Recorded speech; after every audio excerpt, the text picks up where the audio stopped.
आज की क्लास में करेंगे हम चैप्टर 3 के एमसीक्यू क्वेश्चन। देखो पहला क्वेश्चन दिया था, the pair of equation y equal to 0 and y equal to -7। यहाँ पे हमें दो कंडीशन दी है, मतलब एक y की वैल्यू हमें दे दी इन्होंने 0 और एक y की वैल्यू दे दी इन्होंने हमें -7। तो हमें ये बताना है ये वन सॉल्यूशन है, टू सॉल्यूशन है, मतलब जो ऑप्शन दिए हैं। तो हम क्या करते हैं, इसे कार्टेशियन, इस पे पहले हम इसे बना के देखते हैं कि क्या कंडीशन बैठेगी। अब देखो ये हमें पता है हमारा एक्स एक्सिस है और ये वाई एक्सिस है।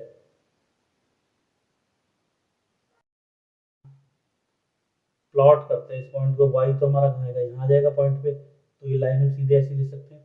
और वाई -7 है, तो ये पता है हमें माइनस की ही लाइन होती है, तो मान लो -7 हमारा यहाँ रहा कुछ इस तरीके से। तो लाइन को हम इस तरीके से ड्रॉ कर सकते हैं, इस तरीके से। यहाँ चाहो तो लिख लो y इक्वल टू 0 और ये y इक्वल टू -7। अब ये देखो ये लाइन जो है इसके कभी भी आपस में इंटरसेक्ट तो करेगी तो पैरेलल ही जाएगी हमारी लाइन। तो हमें बस इसमें यही बताना था, जब लाइन हमारी पैरेलल होती है तो हमारा क्या होता है, नो सॉल्यूशन होता है। तो इस हिसाब से हमारा जो आंसर है डी हो जाएगा इसमें। अगला क्वेश्चन दिया हुआ है, the pair of equation x equal to a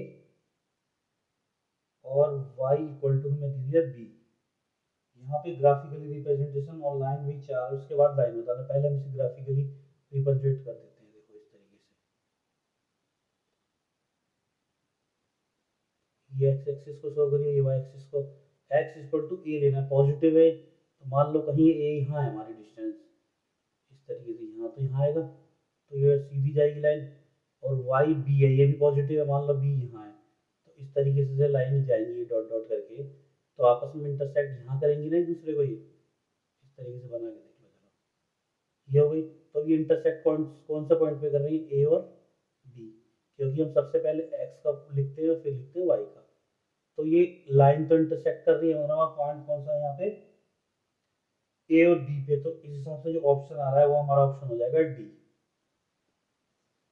अगला क्वेश्चन दिया है, देखो Akhila went to a fair in her village, she wanted to enjoy the ride on the giant wheel and play hoopla. ये कोई गेम का नाम है। If each ride cost 3 rupees and a game of hoopla cost is 4 rupees, then he spent 20 rupees, the linear equation of represent his condition is। अब हमें ये जो condition दी है और रिप्रेजेंट करके दिखाना है इक्वेशन में, और फिर बताना है इनमें से कौन सा ऑप्शन ठीक होगा। तो यहाँ पहले क्या करेंगे, लेट कर लेंगे। यहाँ पे एक तो ये कौन सा है हमारे, एक तो राइड, राइड की कॉस्ट ले लो। राइड कॉस्ट हमने ले ली x रुपीज। एक हुपला गेम है यहाँ पे, हुपला हुपला, यहाँ लिख लो हुपला गेम, कॉस्ट हमने ले ली y रुपीज। अब हम कंडीशन बनाते थे, हम डायरेक्ट लिख लेंगे कि हमें ऑब्जेक्टिव करना। तो देखो कॉस्ट कितनी है राइड की, 3 रुपीज। अब तो हम 3 को x से मल्टीप्लाई कर देंगे, और प्लस जो राइड की है उसने कितनी, गेम जो उसने खेला है कितनी बार खेला है, 4 बार, और उसकी कितनी कॉस्ट थी, y रुपीज, तो 4y। दोनों को मिला के उसने कितनी पेमेंट करी है, 20 रुपीज। तो इस तरीके से हमारी बन गई इक्वेशन। अब हमने इक्वेशन देख लेनी किससे मैच कर रही है।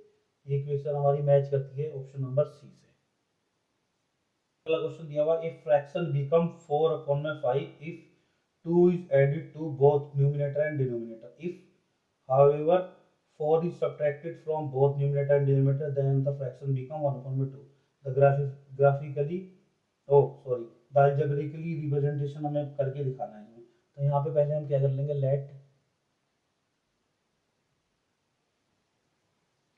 न्यूमिनेटर को हमने x मान लिया और इसमें एक आ गया डिनोमिनेटर, इसको हमने y ले लिया। तो हमारा फ्रैक्शन क्या बनता है, एक्स वाई। तो पहली कंडीशन में इन्होंने बोला है हमारा फ्रैक्शन हो जाता है 4/5 इफ हम 2 को ऐड कर दे दोनों में, यानी x में भी हमने ऐड कर दिया और y में भी ऐड कर दिया। इसे क्रॉस मल्टीप्लिकेशन करके हम सॉल्व कर लेंगे, यानी 5 यहाँ आ जाएगा, x+2 = 4, y+2। अब इसे सॉल्व कर लो, 5x + 10 = 4y+8, इसको इधर ले आओ, माइनस का हो गया 4y। अब ये प्लस का 10 यहीं है और ये माइनस का 8। Equal to 0। तो यहाँ पे से और सॉल्व कर लो, 5x माइनस 4y, यहाँ से +2 इक्वल टू 0। ये हमारी आ गई पहली इक्वेशन। दूसरी में इन्होंने बोला है हमारा फ्रैक्शन हाफ हो जाता है अगर हम क्या कर देते हैं, इसमें 4 सब्ट्रैक्ट कर देते हैं बोथ में, यानी न्यूमिनेटर में भी और डिनोमिनेटर में भी। अब इसको भी क्रॉस मल्टीप्लिकेशन कर लो, तो 2 से करेंगे कितना आ जाएगा 2x माइनस 8, यहाँ कितना आ जाएगा y माइनस 4, 2x इसको इधर लाएंगे y को माइनस 8 यहीं इधर आके प्लस का 4 equal to 0, 2x minus y और माइनस का 4 इक्वल टू 0।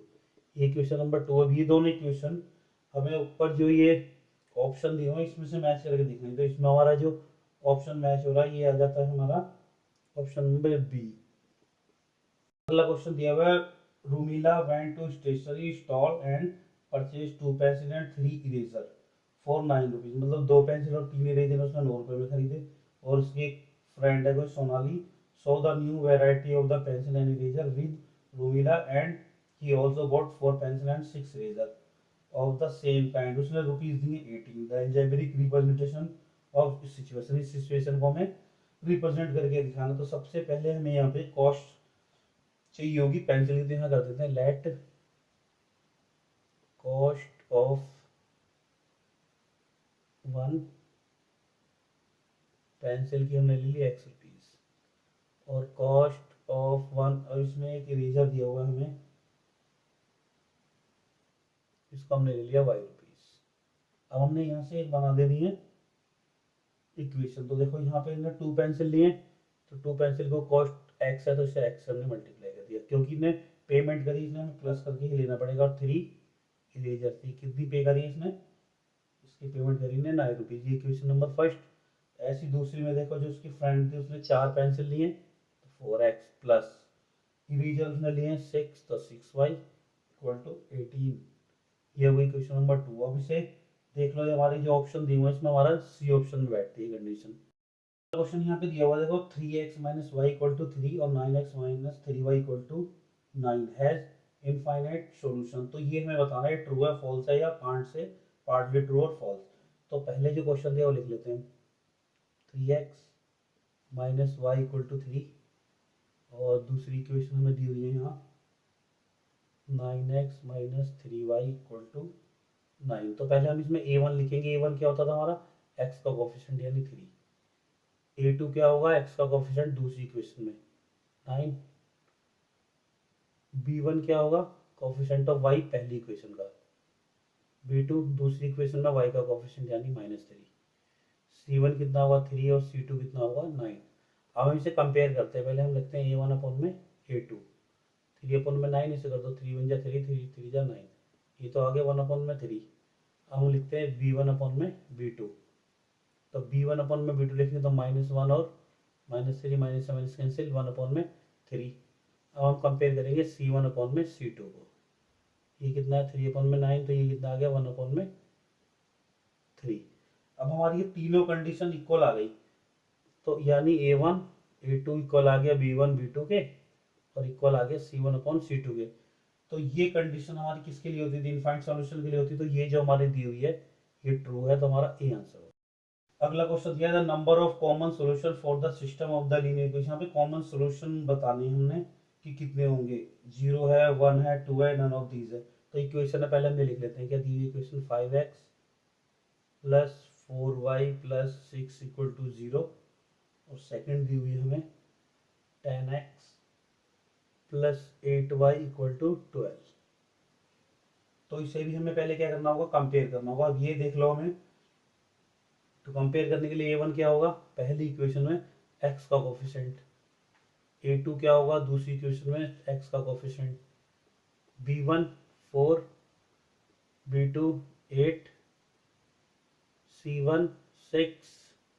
अब इसमें देखो एक में तो इसने ये कट इक्वल टू में लिख रखी है, और ये है, तो चाहो तो इसको भी बाहर ले जाओ, तो ये कितना हो जाएगी हमारी इसमें, ये इधर आके हो जाएगा -6। तो हम इसको लिख लेंगे डायरेक्ट -6, और c2 कितना हो गया हमारा 12। अब कंपेयर कर देते हैं, a1 अपॉन में a2 क्या आ गया 5 अपॉन में 10, 1 अपॉन में 2 आ गया, अब हम करते हैं B1 और B2 को कंपेयर। 4/8, 4 1 जा 4 2 जा। अब हम करेंगे C1 और C2 को कंपेयर। -6/12। तो ये कितना आ गया -1/2। तो फाइनली हमारे को ये मिल गया A1 A2 इक्वल है B1 B2 के not equal to C1 C2। तो इसमें अब ये देखो इसमें हमारा कोई, अगर ये तीनों ये जो कंडीशन हमारी आई है ये क्या शो करती है हमारी, यहाँ पे कोई सोल्यूशन नहीं है। तो कोई सोल्यूशन नहीं है तो हम इसको क्या बोल सकते हैं, जीरो भी बोल सकते हैं। इस हिसाब से हमारा ए आंसर हो गया, नो सोल्यूशन की कंडीशन। अगला क्वेश्चन दिया हुआ है, on comparing the ratio A1 A2 B1 B2 और C1 C2 without drawing the pair linear equation. हमें बताना है कि लाइन क्या है, पैरेलल है, इंटरसेक्टिंग, कॉन्स्टेंट है, नन ऑफ अबव है। तो पहले लिख लो इसे, 3x minus 5y plus 8 equal to 0,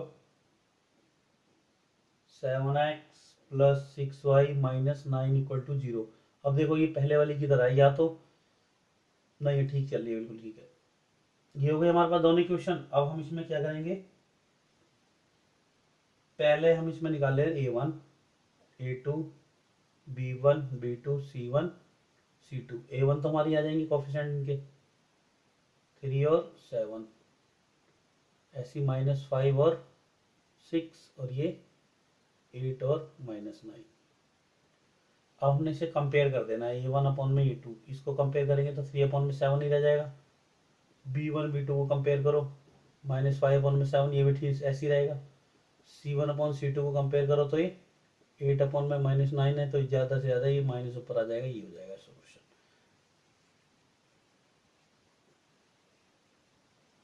तो यहाँ पे हमने पहले ये देख लेना, ये दोनों हमारी इक्वल तो आई नहीं है। A1/A2 not equal to B1/B2, ये कंडीशन हमारी बैठ रही है इसमें, तो ये हमें निकालने की जरूरत भी नहीं थी चाहे तो। अब देखो इसमें जो आएगी, जो शुरू में हमारी कंडीशन क्या बोलती है, तो ये कौन सी लाइन होगी, हमारी लाइन होगी इंटरसेक्टिंग। तो इंटरसेक्टिंग के लिए इसमें ऑप्शन कौन सा आ रहा है हमारा, बी। अगला क्वेश्चन दिया है, the pair of linear equation, दो क्वेश्चन इक्वेशन दी हुई है, 4x minus 5y minus 12 equal to 0, और दूसरी इक्वेशन दी हुई है हमें 10y plus 20 equal to 8x। तो पहले हम इसे सही कर लेंगे, जैसे जिस फॉर्म में ये चल रही है स्टैंडर्ड फॉर्म में। देखो x सही होता है ना हमें पहले, तो इसको हम लाएंगे तो यहाँ कितना हो जाएगा, -8x plus 10y plus 20 equal to 0, ये हो गया। अब हमें इस वाली इक्वेशन से सॉल्व करना है, और इससे अब हमें यहाँ बताना है पिछले वाले क्वेश्चन की तरह ये क्या है, लाइन कंसिस्टेंट है, इनकंसिस्टेंट है, कांट से, या नन ऑफ दीज। तो इसमें पहले हम A1 A2 लिख लेते हैं, A1 A2 B1 B2 C1 C2। A1 क्या होगा 4, B2 क्या होगा -8, B1 कितना होगा -5, B2 कितना होगा 10, C1 कितना होगा -12, और ये कितना होगा 20। कंपेयर करो, A1/A2 क्या जाएगा 4/-8, 4 1 जा और 4 2 जा, यानी -1/2। अब हम करेंगे B1/B2 को कंपेयर, -5/10, 5 1 जा 5 2 जा, -1/2। ये दोनों हमारे इक्वल आ चुके हैं। अब हम कंपेयर करेंगे C1/C2 को, -12/20। अब इसको हम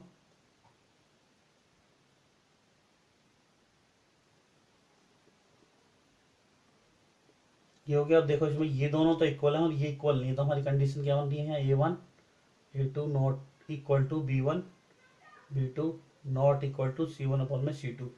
तो ये वाली कंडीशन हमारी किसकी हो जाती है, इनकंसिस्टेंट की। तो हमारा ऑप्शन नंबर हो गया बी। क्वेश्चन दिया हुआ था, pair of equation x plus 2y plus 5 equal to 0 and 3 -3x minus 6y plus 1 equal to 0। इसमें भी वही बताना है, कंपेयर करने के बाद हमारी सोल्यूशन यूनिक सोल्यूशन होगा, या नो सोल्यूशन होगा, या मैनी सोल्यूशन होगा, इस तरीके से। तो पहले हम लिख लेते हैं इसे, x plus 2y plus 5 equal to 0, और दूसरी इक्वेशन दी है हमें -3x minus 6y plus 1 equal to 0। तो पहले A1 की वैल्यू लिख लो, A1 कितना होगा 1, A2 कितना होगा कोफिशिएंट ऑफ x यानी -3, B1 2, B2 -6, C1 5 और C2 1। कंपेयर करते हैं A1 अपॉन में A2, 1 अपॉन में -3 यानी फाइनली 1 -3 लिख सकते हैं हम इसे। B1 और B2 को कंपेयर करो, 2 अपॉन में -6, 2 1 जा 2 3 जा, -1 अपॉन में 3। C1 और C2 को करते हैं 5 अपॉन में 1, फाइनली 1 आ गया। तो ये देखो ये दोनों तो इक्वल है, यानी not equal to C1 upon में C2। तो ये कौन सी कंडीशन हमारी बन रही है? डी। अब इसके आगे के जो पार्ट है हम अपनी अगली वीडियो में देखेंगे।